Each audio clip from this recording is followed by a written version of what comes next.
Hi, Cam. Hello. Congratulations on your nomination Thank for Spidey and His you Amazing very Friends. much. I'm very excited. Yeah, now to a whole young generation, you are Peter Parker. Was Spider-Man a big deal for you when you were really little? Huge deal. It was my favorite, and I've wanted to be Spider-Man since I was very little, and I got just about as close as you can get. Yeah. Now this show has really taken on a mind of its own. Like, it's running longer than most preschool programs ever get the chance to. Yeah. What's it like each season getting to find out, like, what's the theme? Like, this time we're going firefighter, or... Yeah, totally. It's super, super fun, and I don't know. We just did dinosaurs, which was awesome. I got to become a dinosaur. And the most recent season is pirates, and that was a huge deal for me because I grew up watching Jake and the Neverland Pirates, and so I got to ride on boats and sing pirate songs. It was, I don't know. It was my childhood. It was very fun. Now, you're so enmeshed in the current generation of Disney Channel between Spidey and His Amazing Friends and Wizards Beyond. Yeah. Is this a dream come true for you, being part of this Disney family? It is so cool. I don't know. I didn't watch much TV as a kid, but when I did get to, it was always I don't know, Disney Channel and Disney Junior and Disney Channel and whatever I could get my hands on Disney. So this really has been a dream come true. Hi, Anna. Congratulations on your Emmy. Thank you so much. Not only did you win it, but you won it right here where you live in New York City. I did, in New York City, where the home of it's funny, it's my favorite, I don't know, I feel like there's so much sort of craftsmanship and artistry that happens here in New York between theater and, the sort of intimacy of the voiceover booths that I've always worked on here, and it's really special. It was so exciting, and also to be in this beautiful venue. I'm a singer, I've seen so many performers here. This was wild. That's awesome.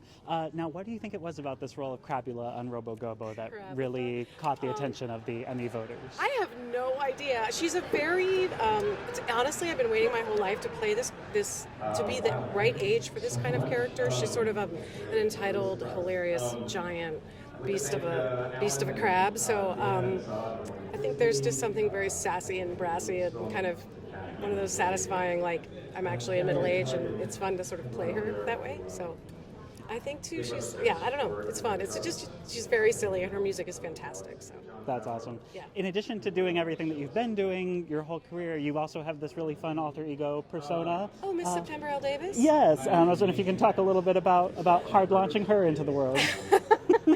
She's very angry at Anna Gasteyer right now because Anna Gasteyer is going to do Schmigadoon, and she thought she was up for the role. But she's a very successful Broadway actress in her own right, and I'm sure things will shake out for her. There's lots to come for her, so Awesome. so stay tuned. Well, I can't wait to catch you in Schmigadoon. She's going to be furious about this. Yeah. What is it about these particular songs that you think spoke to the powers that be to get here? Well, I'll talk for Rise Up, Sing Out. It's a show that celebrates immigration and immigrants, and we're all immigrants here. And I think at the moment, in particular, it's kind of there's an ugliness around it just because of the narrative that's put out there. So it's just great to be part of something that tells a positive story of immigrants and immigration in the United States. And I guess we didn't think about that when we wrote it, but watching it back with the animation, it just displays that really well. So lovely thing to be part of. And when you're dealing with something that is so multicultural and deals with heritage, what is the level, does it increase the level of research that you feel compelled to do in writing the songs, or even just exploring the instrumentation that's going to go into it? Well, on this particular song, we purposely didn't lean into any specific heritage. We kept it quite universal. There were other songs in the show that leaned more heavily into different cultures, and for those we listened to a lot of music from those cultures and lyrically took from stuff, but always from sort of an authentic place. Congratulations. Now the song's called Grow Your World. You just grew your trophy collection. Oh my God, yeah. What does this moment feel like? So it's soaking in now. It's soaking in. When it happened, it was very surreal, I've got to say. We both just were like, what? And we were up in the bleachers somewhere, and suddenly we had this Mission Impossible dash to an elevator that was waiting. They pressed it, we went down, and we were like, surreal. Congratulations on your big award for Star Wars Jedi Adventures. Now, when you're dealing with sound mixing on a show that is inspired by the Star Wars universe, which really pioneered a lot of modern sound mixing, do you feel the weight on that, even though this is aimed at like a preschool audience? Yeah. Matt Wood and Ben Bird were kind of watching us from afar, and they gave us a thumbs up for what we were doing, and I just feel that was in itself special.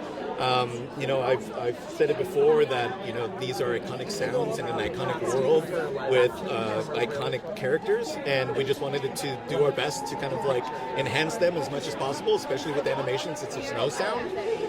And we did a ton of Foley on this. The mixers really kind of like gave everything life, and we had an amazing composer. So I mean, I couldn't have asked for a better, production crew and everybody. So, I mean, and it's Star Wars. Like, my name is in the lights, it's in the stars. I'm sorry. Yeah, no. That's awesome. Yeah. Do you actually get to work at Skywalker Sound in the Bay Area? No, we work with them. And so now a lot of things are remote. And so we work in Burbank, California. We work at Advantage Audio. And that studio is also iconic. And so they were pioneers with Pro Tools. One of the first studios to come out with Pro Tools, and so working with that crew is also kind of intimidating. So they're just as strong as the Lucasfilm Skywalker Sound people. But yeah, it's incredible, amazing, and also just I'm just surprised by it all. Yeah.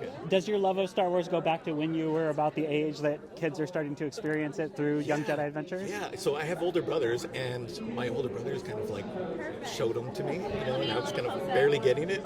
But as the years went on, and as more things, as I became an adult, more things came out, then I fell even more in love with it, and new stories and new adventures, new characters. Star Wars just continues to reinvent itself. Even when you think it's done, you're like Andor, oh my God, just mind-blowing, Skeleton Crew, all these great shows, and I know that they have more to come. So I'm just really excited to be part of that, and hopefully be part of the next chapter of those. Perfect.